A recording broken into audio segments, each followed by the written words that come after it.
قرار عاجل من كولر ضد وسام ابو علي وطاهر محمد طاهر بعد التعادل امام مازيمبي الكونغولي، وصدمه في الاهلي بسبب محمد الضو كريستو، وانتهاء مباراه الاهلي ومازيمبي بالتعادل السلبي بعد مباراه ممتازه من الاهلي طوال 90 دقيقه بتالق كبير لشوبير. وقرر السويسري مارسيل كولر المدير الفني للفريق وعقد اجتماع عاجل مع الثنائي المهاجم الفلسطيني وسام ابو علي وطاهر محمد طاهر بسبب اهدار الثنائي فرصه سهله لتسجيل هدف محقق امام مازيمبي الكونغولي في اللقاء الذي جمع الفريقين ضمن مباريات ذهاب نصف نهائي بطوله دوري ابطال افريقيا، مؤكدا عليهم ان مثل هذه المباريات يكون اهدار الفرص امر مرفوض. ورغم غضب كولر من وسام ابو علي الا انه مستقر على استمرار اللاعب في تشكيل الفريق الاساسي في مباراه العوده امام مازيمبي الكونغولي على ملعب استاد القاهره الدولي. ومن المنتظر ان تشهد مباراه الاهلي ومازيمبي الكونغولي في اياب نصف نهائي بطوله دوري ابطال افريقيا حضور 50,000 متفرج على ملعب استاد القاهره في 9 مساء من يوم الجمعه القادم، وانتظام ياسر ابراهيم والي دنج في تدريبات الاهلي الجماعيه في غضون اسبوع من الان، واقتراب عودتهم للمشاركه في المباريات مره اخرى. والصحف الجزائريه تؤكد اقتراب زين الدين بالعيد من الانتقال لصفوف الاهلي في الصيف المقبل، كما اعلنت المفاوضات تسير بالطريق الصحيح. وكريستو الى سيراميكا كليوباترا لمده موسم على سبيل الاعاره من بدايه الموسم القادم. ومصادر داخل النادي الاهلي تؤكد ان عوده محمود تريزيجيه مطروحه امام الاداره في الصيف المقبل، والاحمر يستعد لاغراء تريزيجيه بالمشاركه في كاس العالم للانديه 2025 ومنح الراتب الاعلى في النادي، وسيحصل على راتب $1,500,000. طبيب الاهلي احمد نبيل كوكا اشتكى من كدمه اسفل الركبه، واكرم توفيق تعرض لكدمه في الوجه وجرح بسيط في الحاجب.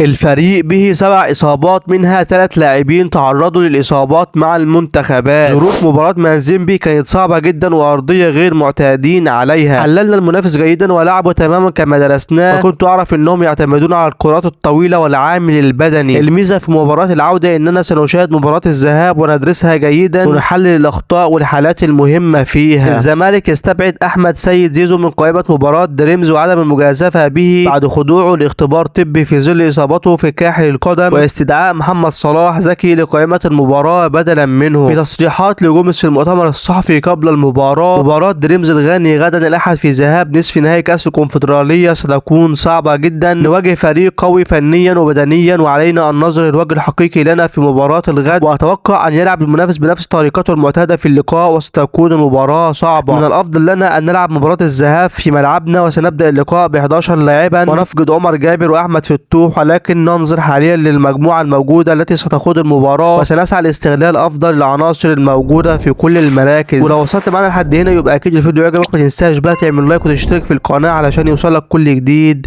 سلام.